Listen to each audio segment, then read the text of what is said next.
Can you follow Buddhism without believing in Buddha? Understanding the Buddha's true message.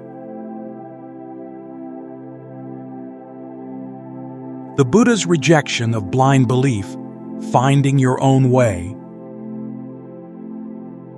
When we think of Buddhism, we often picture quiet temples and people bowing to the Buddha. But when we look at what the Buddha actually taught, we find something different. He didn't want people to believe in him like a god. He wanted them to find their own way to freedom. This is the most important thing to understand about Buddhist practice. The Buddha wanted to be a guide, not someone to be worshipped. He showed a way to freedom through wisdom and seeing things clearly for yourself. His focus was on helping each person grow. In the Anguttara Nikaya, the Buddha said, "Make decisions based on what you find to be true from your own experience." He didn't want people to just accept things. He wanted them to check out the teachings for themselves. See if they make sense in your own life. This doesn't mean tradition is bad. It means you should use the teachings in a practical way. You should test them, and if they help, use them. This way, you learn from your own experience, not just because someone else said so. It's about thinking for yourself and taking an active part in your own spiritual path. This idea is clear in the Buddha's talk with the Kalamas. They were confused because many teachers were telling them different things. The Buddha told them not to believe teachings just because they came from tradition, seemed logical, came from a teacher, were heard from others, or looked good. He told them to explore things for themselves and to make their own decisions. He said, "If you see that some things are not good, don't follow them. If you see that some things are good, follow them." This is a way to learn that helps people make their own choices in life. The true essence of the Dhamma. Cultivating wisdom through awareness. The story of Vakali shows why the Buddha didn't want people to worship him. Vakali, a monk, was too focused on how the Buddha looked. The Buddha understood this and said, "If you understand the teachings, you understand me. If you understand me, you understand the teachings." This means that the real Buddha, the truth, is not in his body, but in the teachings, the Dhamma. He wanted Vakali to stop focusing on his looks and to focus on the meaning of his teachings. The Buddha wanted Vakali to learn the way to freedom. Vakali's story shows that focusing too much on a teacher can stop your spiritual growth. The real point is not to worship the Buddha, but to follow the path he taught. Focusing on a person can make you miss the real message. When you think too much about how someone looks, you can't see inside yourself. Learn from your own experience and truly understand the teachings. This story encourages us to focus on the practices, not on the person who taught them. Learning from your own experience is also important in the story of Sariputta.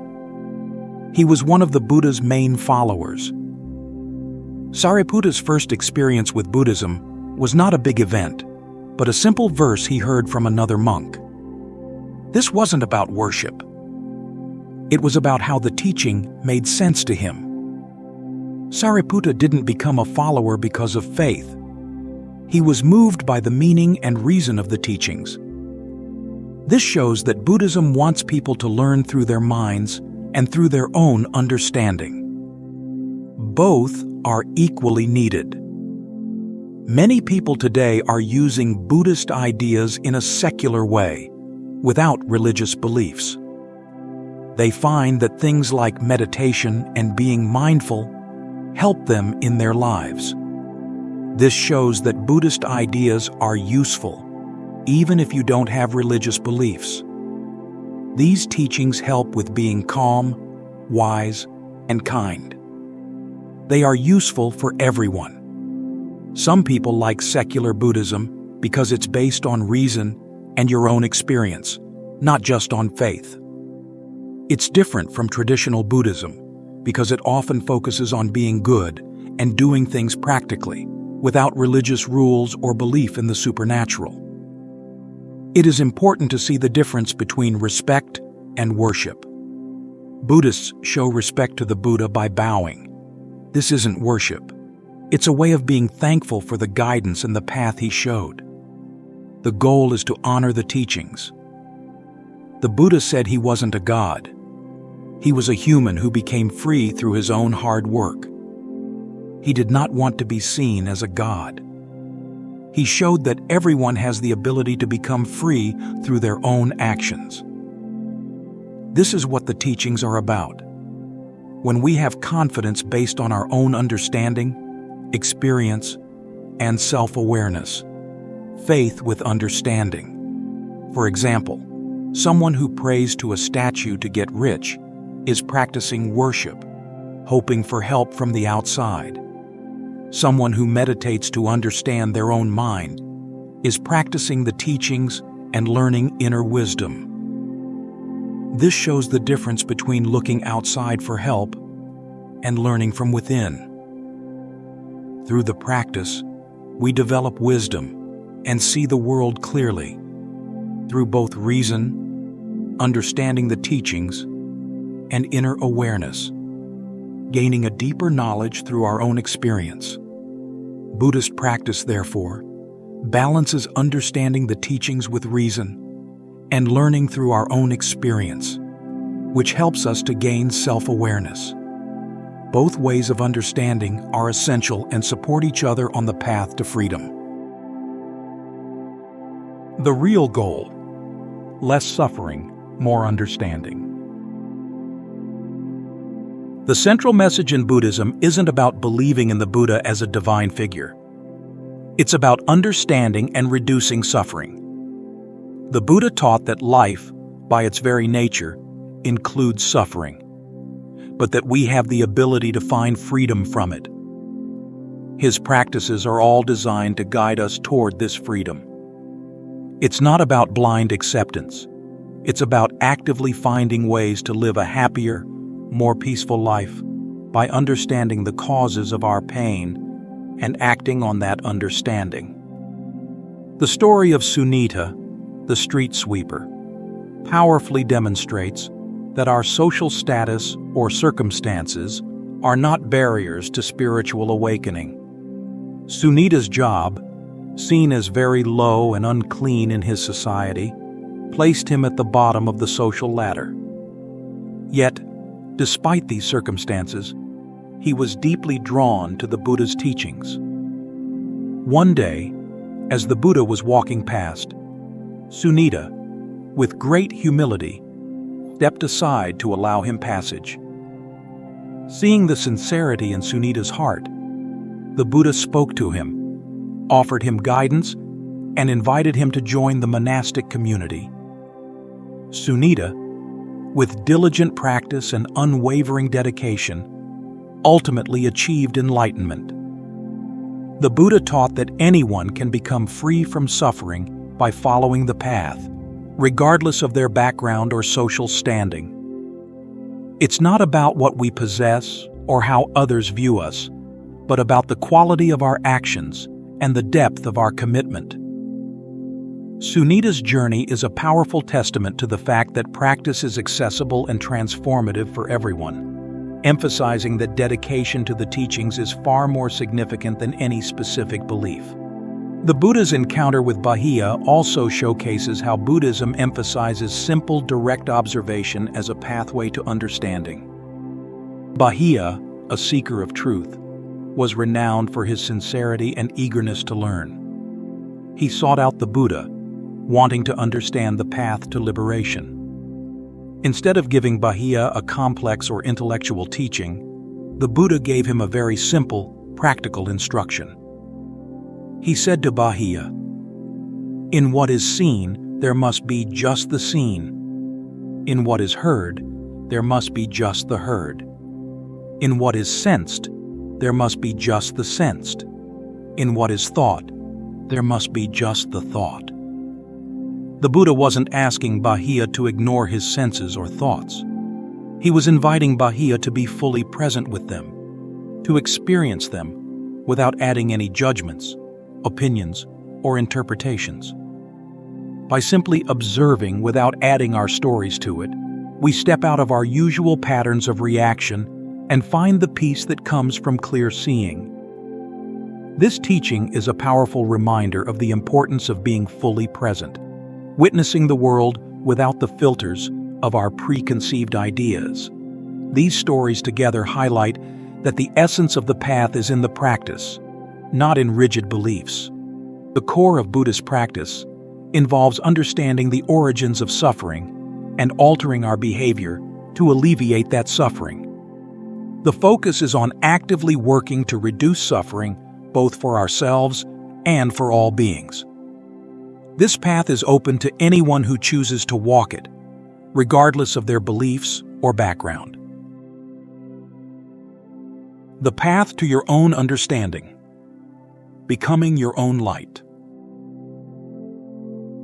The Buddha's final teaching, "Be a lamp unto yourself," emphasizes the crucial role of self-reliance and inner wisdom on the spiritual path. It's an encouragement for each of us to navigate our own way, using his teachings as a compass, not as a rigid map to be followed blindly. The core idea is to learn to trust our own insights and understanding, recognizing that our own experience and wisdom are invaluable in finding what is true. We can find our own way by using our own wisdom, and we don't need to rely on anyone else to find the truth. The story of Pattakara vividly demonstrates how practice can transform even the most agonizing experiences into a source of profound wisdom. Pattakara, a woman of great wealth, experienced the crushing loss of her entire family in a series of tragic events. Overcome by grief and despair, she lost her sense of self, wandering aimlessly and disoriented through the streets. Eventually, she encountered the Buddha, who, instead of offering her platitudes or hollow consolation, listened to her story with deep compassion. He then shared with her the essence of suffering and the path toward liberation. He carefully guided her toward a practice of mindful breathing, emphasizing her ability to calm her mind and heart through her own diligent efforts. Through her consistent practice, Pattakara not only healed her broken heart, but also rose to become a highly respected and inspiring teacher within the community. Pattakara's story is a powerful example of the transformative power of Buddhist practice, demonstrating our inherent capacity to find strength and wisdom even in the midst of life's greatest challenges. Learning to work with our difficult emotions is also a key part of Buddhist practice. As humans, we all encounter times when we experience sadness, anger, or fear. Instead of telling us to suppress or ignore these feelings, Buddhist practice encourages us to turn towards them with awareness and understanding. By looking at our feelings and understanding their roots, we learn to work with them instead of being controlled by them. This ultimately reduces the power these emotions have over us. When starting your own practice, think of Buddhist teachings not as doctrines to be blindly accepted, but as practical tools you can use to better your life. The first step involves embracing direct observation. This is simply the act of noticing what is happening in your own mind and body without any form of judgment.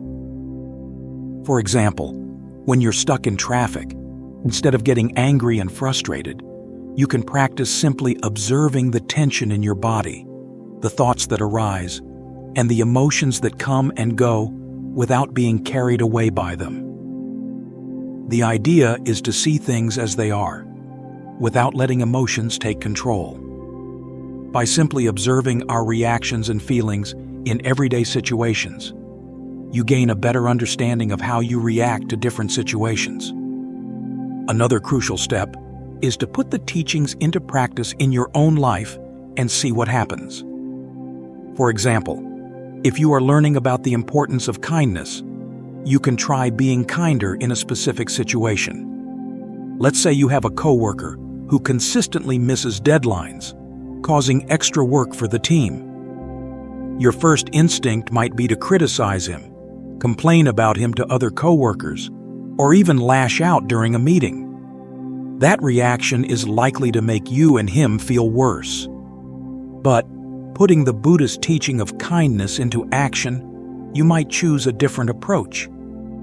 Instead of criticizing him, you could take a moment to consider what might be happening in his life. Maybe he has a challenge at home or is having a hard time at work.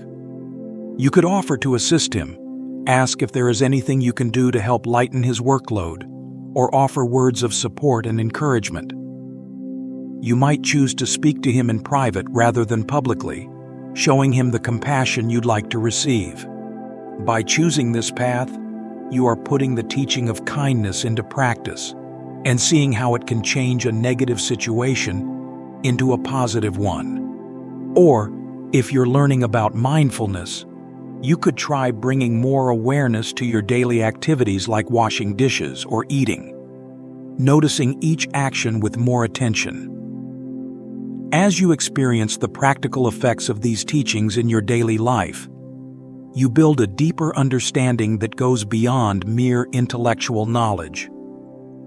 This is not about blindly accepting a concept, but about experiencing the truth of it for yourself. This process of learning and growing through practice helps create a solid foundation for your spiritual path. The wisdom you gain is not theoretical. It's a practical, experiential wisdom that you develop through your own insights and consistent practice, making the teachings become a part of your lived experience instead of just abstract concepts. Practical tools for life and growth. There are several accounts in the suttas, the Buddhist scriptures, of people who started with skepticism. The Buddha was often approached by individuals who had doubts and questions, and he always welcomed them. He never demanded that they accept his teachings without inquiry. Instead, he encouraged them to explore the teachings for themselves, using their own reasoning and direct experience. Some of them were attracted to the intellectual and philosophical depth of the teachings, while others were converted by the tangible transformations they experienced. These stories show that it's not essential to have unwavering faith from the start. You can begin with a healthy dose of doubt and skepticism and still benefit from these powerful and effective practices. Buddhist practices can be used in many real-world situations. For instance, in managing stress and anxiety, mindfulness is an effective tool. Imagine you are preparing for a big presentation at work and you feel a wave of anxiety coming over you. Instead of letting those anxious thoughts overwhelm you, you could practice focusing your attention on your breath, noticing the physical sensations of your body, and observing your thoughts without judgment. This mindful approach allows you to create a space between you and your stress, giving you a clearer perspective and preventing the anxiety from spiraling out of control. By doing so, you may realize that the anxiety is not as overwhelming as it initially felt, and you will have more power to reduce your stress. Buddhist teachings are also very helpful when building better relationships. They encourage us to practice kindness, compassion, and understanding in our interactions with others. You can use mindfulness to truly listen to others without reacting immediately or interrupting them. You can learn to see others with genuine empathy, understanding their viewpoints, and accepting them for who they are, even if you don't agree with them. For example, instead of automatically judging your neighbor for their actions, you can try to understand what they are going through and approach them with compassion. Putting these teachings into practice creates more peaceful and loving relationships. Finally, Buddhist practices are particularly useful in finding peace and resilience during challenging times. Life is often filled with unexpected difficulties, whether it's a job loss, a health issue, or the death of a loved one. These are situations that you cannot control. Instead of resisting what's happening, you can practice the acceptance of difficult things while still finding peace. You can also use meditation to cultivate inner calm during difficult times. You don't have to be happy all the time. This is not about avoiding pain, but about accepting what is, without getting overwhelmed by it. For instance, when you are dealing with a difficult situation, like the loss of a loved one, instead of pushing your feelings away, you can practice noticing your feelings without judgment, allowing them to arise and pass away naturally, thereby learning to navigate difficulties with more calmness and grace. The Buddha's teachings to Ananda about spiritual friendship highlight that we don't have to walk this path alone. The Buddha emphasized the value of having good spiritual friends. When you surround yourself with others who understand and support the teachings, the practice becomes easier and more enjoyable. We all benefit from having people in our lives who can offer us support, encouragement, and understanding, especially when times are hard. While the path to enlightenment is ultimately a personal journey, the support of spiritual friends and a compassionate community can provide invaluable guidance and encouragement along the way. There are many examples of individuals today who are engaging in Buddhist practices without any religious beliefs. And they are finding that these practices help them become better people, navigate their emotions with more skill, and discover a deeper sense of peace in their lives. These stories demonstrate that it's entirely possible to gain the profound benefits of Buddhist practice without having to believe in specific religious dogmas or concepts. The teachings of the Buddha were designed to be a universal guide for all people,